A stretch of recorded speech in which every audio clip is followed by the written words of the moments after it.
les va? Bienvenidos esta tarde de viernes a la UNAM Responde. Como cada día queremos invitarlos a conocer nuestra universidad, pero además en esta ocasión pues a recorrer sus espacios. Por ejemplo, ¿qué tal una vuelta por este campus central de Ciudad Universitaria para reconocer y disfrutar todos esos murales de grandes artistas como Diego Rivera, Francisco Eppens, como Juan O'Gorman? ¿Y qué tal que hacerlo pues también de la mano de estas publicaciones semanales que nos regala Gaceta UNAM para celebrar 100 años del muralismo en nuestra universidad, que seguramente nos irá dando pistas para entender o para releer de nueva manera estas obras, estas formas de expresión que son, por supuesto, parte de la identidad universitaria?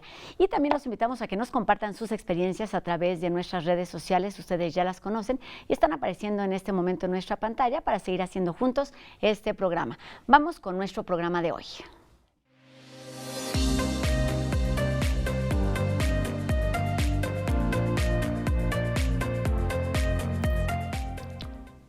En 1964 se estrenó la película El Gallo de Oro, dirigida por Roberto Gabaldón. En aquel momento, pues la crítica cinematográfica no recibió de muy buena manera esta producción, y hoy, a 58 años de su estreno, la Filmoteca de la UNAM presenta una nueva mirada que relata parte de los conflictos y de las anécdotas que rodearon esta cinta mexicana en el libro El Gallo de Oro, reflejos críticos a la sombra de un palenque. Y para hablarnos sobre esta investigación, saludamos esta tarde a su autor, Fernando Mino Gracia, quien es periodista e investigador cinematográfico y además egresado de la licenciatura en Comunicación de la Facultad de Ciencias Políticas y Sociales. Fernando, un gusto que estés aquí con nosotros en la UNAM Responde. Bienvenido. Rosa, me da mucho gusto saludarte para platicar sobre esta nueva aventura sobre el cine de Roberto Gabaldón, y en particular con esta mirada sobre esta época tan interesante que es la de la década de los 60, una década muy importante por lo que significó en cuanto a transformaciones, no solo culturales, sino también políticas en nuestro país. Y en Pues, este caso, esta película exacto. viene a ser como una especie de síntesis de ese, de ese encono, de esa disputa que se estaba gestando en la sociedad mexicana de su época. Por eso me Vamos. pareció tan relevante y tan interesante. Pues vamos a intentar justamente ir contagiando al público tanto a ver o a rever, a ver de nueva cuenta la película y a leer este libro. Y comencemos por esto. Es una película que está plagada de nombres grandes, de nombres importantes de la cinematografía, pero también de la literatura. Y pues lo primero que tendríamos que hacer es conocer un poquito la anécdota que da pie a este Gallo de Oro. Comencemos por ahí, Fernando. Pues mira, se trata de la adaptación de un relato de Juan Rulfo. Ya desde ahí empezamos pues con un grande de la literatura mexicana. Con un grande que cuando escribe el relato, pues no era todavía ese personaje mítico que ahora conocemos. Ahora pensamos en Juan Rulfo y pues estamos frente a una de las grandes estatuas de la literatura mexicana. Pero en 1956 era un escritor pues que apenas estaba dando a conocer, a pesar de que ya había publicado sus dos obras monumentales, el Llano en Llamas y Pedro Páramo. Estas apenas estaban empezando a darse a conocer. Entonces, Juan Rulfo pues se vio con una oferta por parte del cine, una oferta generosa, pues empezar a escribir guiones para la industria de cine en México, y pues aceptó y empezó a preparar este relato titulado El Gallo de Oro. No se pudo filmar en ese momento, en 1956, y empezó pues a pasar de unas manos a otras y se prolongó el proceso de preproducción hasta entrados los años 60. ¿Y qué pasa? Que cuando se empieza a filmar, pues Juan Rulfo ya tiene otra estatura, ya tiene otro reconocimiento, no solo nacional, sino internacional. Y por lo mismo, pues la producción de la película adquirió pues una lupa que antes no tenía. Vamos, ya era la adaptación de un grande de la literatura mexicana. Y por eso pues causó tanta expectativa, que a la distancia también fue aumentada por la participación de sus dos guionistas, que eran pues también dos jóvenes escritores, aunque ya uno más consolidado que otro, pero ya conocidos, Carlos Fuentes y Gabriel García Márquez. Entonces esa combinación pues creó una serie de ideas en la intelectualidad de lo que podría resultar de esa combinación, a pesar de que el director de la película no era muy bien visto por parte de la intelectualidad y de los cinéfilos jóvenes de la época. Al final, cuando la película se proyectó finalmente, pues no fue lo que ninguno deseaba. ¿De qué se trata la película? Es la historia de un gallero en un pequeño pueblo, un pregonero, perdón, que al estar cantando unas peleas de gallos, se topa con un gallo moribundo, lo rescata, lo cura y con él se va a correr en las diferentes ferias a enfrentarlo con los gallos y se topa con una cantante que le dice la caponera y que él asegura que le da suerte y que hace que su gallo sea el ganador en todos los palenques donde ella se presenta. Entonces ahí empieza a gestarse una historia en torno a la fortuna, en torno al azar, que hará que el gallo de oro empiece a ganar prestigio en todas las ferias en donde se presenta, y eso que generará la ambición de otro personaje que se llama Lorenzo Benavides, que acabará convenciendo a Dionisio Pinzón, el dueño de este gallo dorado, de que se una a sus tropelías y se una a su tropa junto con la caponera y empiecen a recorrer las ferias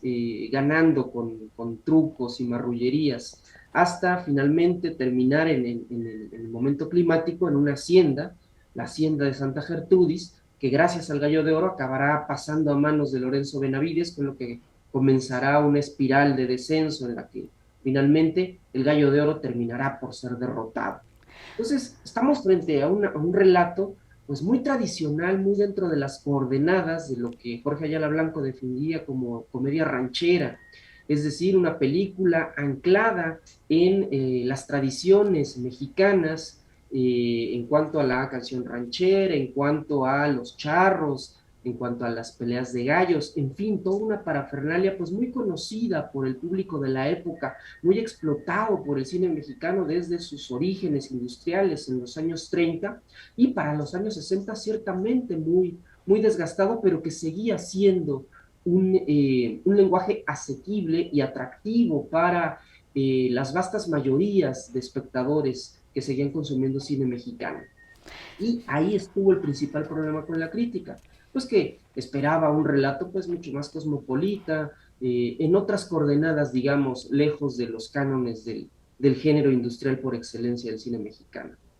Fernando, pues has tocado distintos puntos que estaba interesada en atender durante esta entrevista, pero quisiera pues ahora centrarme justamente en ese interés que te lleva a indagar a detalle lo que ocurrió, no solamente en cuanto al contexto, en cuanto al cineasta, en cuanto a los personajes que estuvieron ahí, sino esa investigación que se da a detalle. Además me parece un poco de la mano también de la Filmoteca Universitaria, que es donde se edita este libro, donde está ahí puesta tu mirada como investigador para proponer un nuevo acercamiento a esta película que tiene pues prácticamente 50 años de vida y algunos más de historia.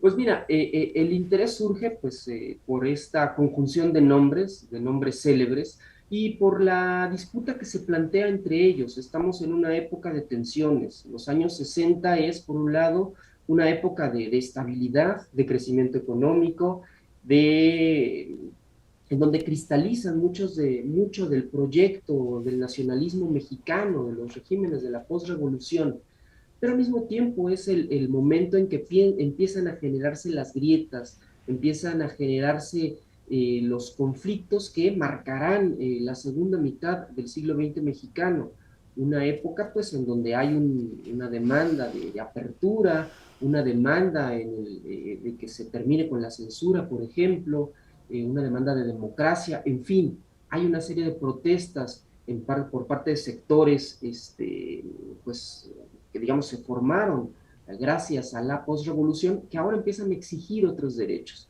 Y el Gallo de Oro empieza a reflejar alguna de estas tensiones. En medio del proyecto está metido pues Roberto Gabaldón, un director muy consolidado dentro de la industria, pero está también esta otra parte, la parte de los literatos que son jóvenes todos y que proponen una nueva forma de hacer cine y una nueva forma de contar las historias. Entonces, lo que trata la película es de sintetizar las necesidades de todos estos personajes y pues con ello mostrar lo que podía ser capaz el cine mexicano. Es un acuerdo imposible, por supuesto, y el resultado pues no deja contentos ni a unos ni a otros, aunque a la distancia, y eso es lo que me pareció más interesante como investigador, es esa voluntad de limar asperezas, de construir a partir de las diferencias y de renovar los códigos desde los que el nacionalismo venía hablando desde muchas décadas antes. Y el resultado es notable en términos de puesta en imagen y de construcción dramática. La película lleva impregnadas en sus imágenes mucho de la obra, no solo de Gabaldón, sino también de Rulfo, de García Márquez, de Carlos Fuentes, de Manuel Barbachano. Es una síntesis apretada, si se quiere, forzada también, pero muy expresiva del talento de cada uno de sus participantes. Y creo que a efectos de una investigación ahora es bien interesante porque puede mostrar lo que significó esa época en torno a la discusión, no solo en el ámbito cultural, sino de lo que significaba el proyecto de nación mexicana. Con toda esta información presente, Fernando, que has ido recabando, por supuesto, después de ver cine, de escuchar a todos estos críticos que han hablado sobre esta película, sobre esta época del cine en particular, sobre todos esos movimientos que se fueron dando, por ejemplo, el de la ruptura, que no solamente se vivió de forma muy evidente en las artes plásticas, sino también en el cine, por supuesto, en la literatura, y que de alguna manera están pues reflejadas en los nombres y en las propuestas que se dieron para la realización de esta película. Desde tu experiencia y con todo este andar recorrido, ¿por qué no nos das un poquito, no sé, tu visión de cómo están presentes estas visiones de los grandes nombres a la hora de conformar el libro? Porque está pues así dividido, digamos, cada uno de estos grandes nombres tiene su espacio, como es Juan Rulfo, Gabriel García Márquez, Carlos Fuentes y, por supuesto, Roberto Gabaldón. Pues sí, mira, la investigación, el libro está planteado precisamente en 4 capítulos, cada uno abordando a estos personajes. El primero se dedica a trabajar con la figura de Juan Rulfo y pues rescato pues toda esta relación, toda esta trayectoria cultural del escritor, que es bien interesante, porque pues es un escritor que es contrastante por lo gigante que es en términos de lo que significa para la literatura mexicana, pero tiene una obra breve, una obra que se reduce a este volumen de cuentos, El Llano en Llamas, y a Pedro Páramo. Eh, una obra breve que en ese momento pues no se sabía que iba a ser así de breve, entonces era una propuesta literaria. Y invitarlo al cine pues era también tratar de encasillarlo dentro de la literatura rural, de tema rural, que pues tradicionalmente era adaptada por el cine mexicano. Y Juan Rulfo, pues vamos, pues como parte de pues de sus trabajos de sobrevivencia, acepta el reto y es que desarrolla este trabajo. Poco a poco pasan los años y empieza a crecer la trayectoria de su obra. Pedro Páramo es traducido al alemán, después al inglés, en fin, y la estatura del escritor comienza a crecer y por tanto, pues su prestigio dentro de la esfera intelectual. Y entonces cuando se lleva a la pantalla El Gallo de Oro, pues digamos que ya no están, pues ya no está tanto dentro de los planes de Rulfo y toma distancia, prefiere desmarcarse. Entonces, todo eso está contado entre este capítulo. Después hablo de Gabriel García Márquez y hablo pues de este escritor colombiano recién llegado a México, sin muchas expectativas, también con el proyecto de acercarse al cine y de dedicarse al cine, y cómo se topa pues con esta peliculota, con este proyecto industrial de cine, y cómo se pone a escribir casi de un jalón un muy interesante primer guión, que además es el pretexto que me dio para hacer la investigación, porque apareció este guión inédito firmado por Gabriel García Márquez, que es una adaptación del Gallo de Oro, pero del relato completo, y finalmente no es el finalmente filmado. Pero que en ese guión, en la lectura de ese guión, pues se ve mucho de la pasión literaria de García Márquez, se ve mucho de la influencia de Juan Rulfo, e incluso se puede vislumbrar algunas de las temáticas, algunos de los detalles, algunas de las obsesiones que serán plenamente desarrolladas en su novela magna, que es Cien años de soledad, que va a escribir unos pocos años después. Y aquí ya está empezando a ensayar con con ese tipo de prosa que va a caracterizar Cien años de soledad, y es bien interesante verlo plasmado a partir del relato de Rulfo, un escritor que García Márquez va a comentar, va a ser muy importante en la definición de su estilo literario, es una influencia trascendental en su obra.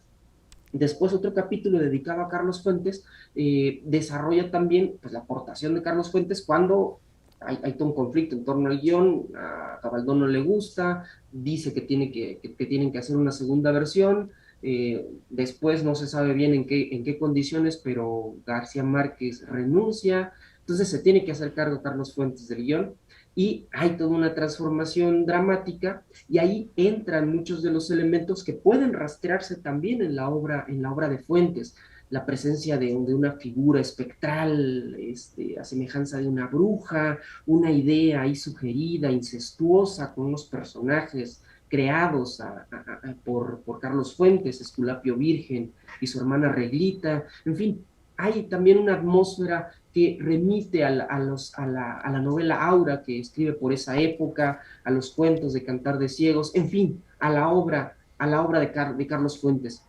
Y finalmente hay un capítulo dedicado pues a la película completa, ¿no? Y a cómo se puede acomodar dentro de las coordenadas de la obra de Roberto Gabaldón, cineasta, y cómo se expresa a través de la revaloración del género de la comedia ranchera, pues las coordenadas todas del nacionalismo, y al final cómo la película pues quiere hacer una especie de síntesis de lo mexicano a partir de una narración muy, muy intrincada, pero también muy anclada a la tradición de lo mexicano. Entonces, So- más o menos por ahí Pues más o menos es que por va ahí el libro. van todos estos conflictos, todo este contexto, estos personajes que van sumando no solamente a sus experiencias personales, sino al cine nacional y a la película en particular. Nos queda un minutito para terminar, Fernando, y por supuesto la invitación es a leer el libro y a ver muchísimas veces la película con distintas visiones y con distintas posibilidades de entenderla, pero es este libro también una invitación a darle una nueva lectura a la película, considerando toda esta forma, digamos, no positiva en que fue recibida en ese entonces, en 1964. Exacto, es una invitación a revisitar la película, a verla con el gusto del espectador de la época y también a descubrir en ella pues mucho de este momento específico de México y también a verlo pues con la mirada histórica del que trata de descubrir estas claves de lo nacional, que a la distancia pues pueden ser inocentes si se quiere, pero que reflejan mucho de nuestra identidad, aún a 60 años de distancia. Pues nos quedamos con esta invitación a ver el libro, no, a leer el libro, a ver la película y hacer quizás nuestros cruces personales entre el mundo cinematográfico y por supuesto el ámbito literario que está presente con la presencia de estos grandes nombres. El Gallo de Oro, Reflejos Críticos a la Sombra de un Palenque, es editado por nuestra Filmoteca Universitaria, está disponible también en las librerías de nuestra universidad en Libros UNAM, así es que muchísimo éxito con este libro y con las siguientes publicaciones en torno a nuestro cine mexicano. Fernando Mino, investigador, periodista y por supuesto también universitario. Muchas gracias y pues nos vemos la próxima para seguir disfrutando el cine. Claro que sí, Rosa, te agradezco mucho. Gracias, Fernando. Saludos. Y bueno, vamos con más información aquí en la UNAM Responde, y es que el día de hoy es para recordar y también para celebrar a los personajes literarios que fueron homenajeados durante la más reciente edición de la Fiesta del Libro y la Rosa, una colaboración con TV UNAM, y en la siguiente cápsula nos acercaremos al poeta y ensayista Sandro Cohen.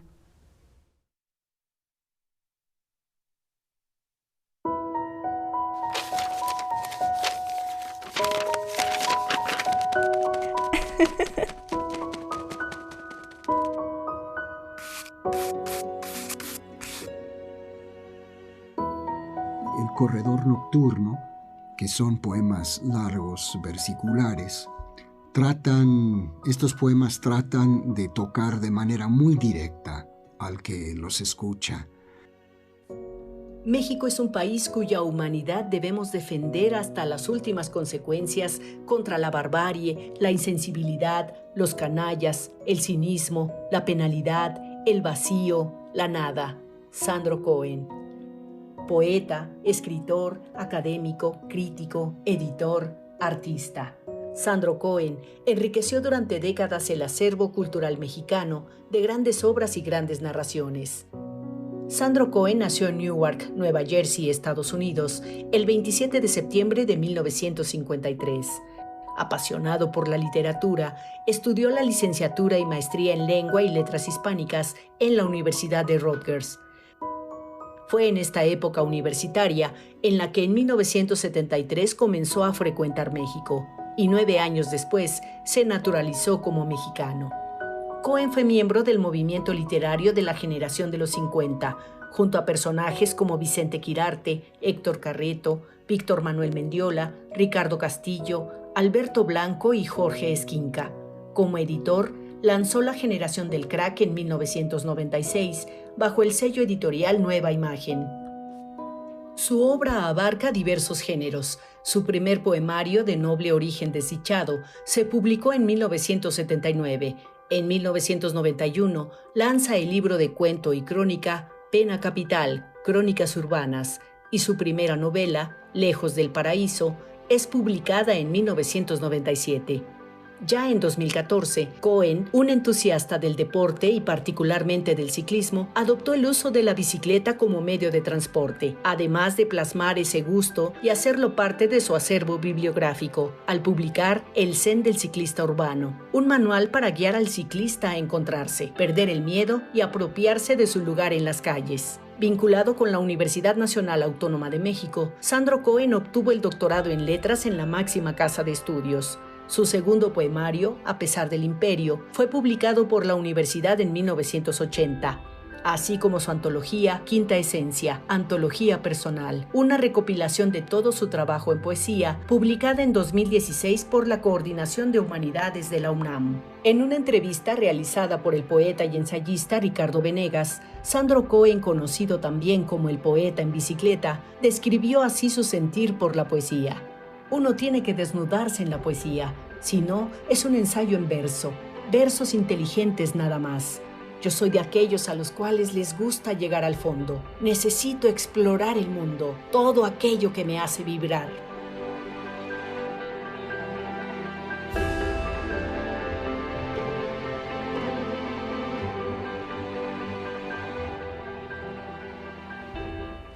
Y bueno, como lo platicamos brevemente hace un par de semanas con Miroslava, ya están abiertas las inscripciones para que los más pequeños de la casa puedan acercarse a la música aprendiendo a tocar el piano. En las notas de Miroslava de este viernes, ella misma nos da los detalles de este curso de verano.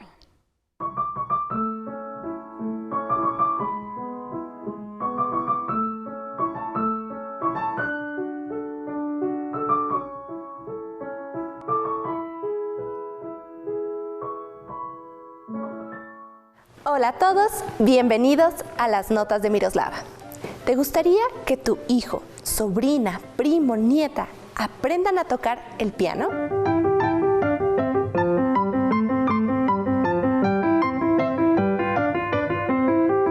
El día de hoy te tengo una sorpresa. Ya están abiertas las inscripciones para el curso de verano musical con Miroslava Gli. Sí, durante 5 semanas estaré impartiendo este curso para niños y niñas entre los 6 y 8 años que quieran empezar a tocar el piano. Se acercarán al mundo de la música a través de cantos, la apreciación musical, la práctica del ritmo y de melodías en un instrumento de teclado. Las clases serán grupales y se llevarán a cabo en línea.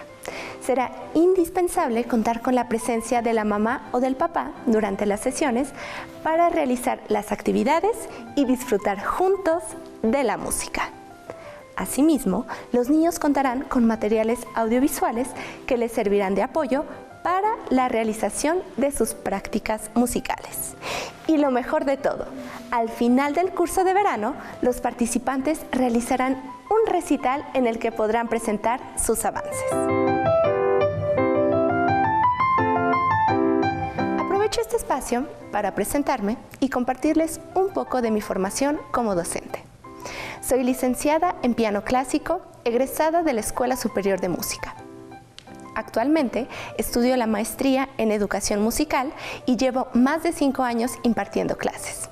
Trabajé en la Academia de Música Yamaha y también en la Escuela Superior de Música como maestra de piano y solfeo. Cabe destacar que el curso es gratuito.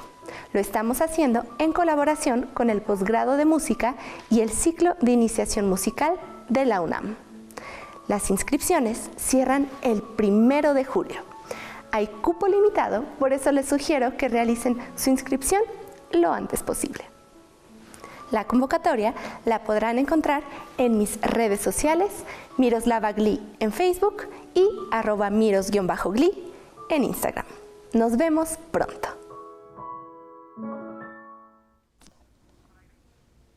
Ahí está la invitación para fomentar entre los niños, las niñas, pero también entre los adultos y entre las personas de todas las edades el gusto por la música, por las artes, por la expresión toda. Y con esto terminamos nuestro programa de hoy. Los invitamos a que nos acompañen el próximo lunes en una nueva emisión de La UNAM Responde. Ya lo saben, 2:30 por TV UNAM. Aquí nos vemos. Adiós.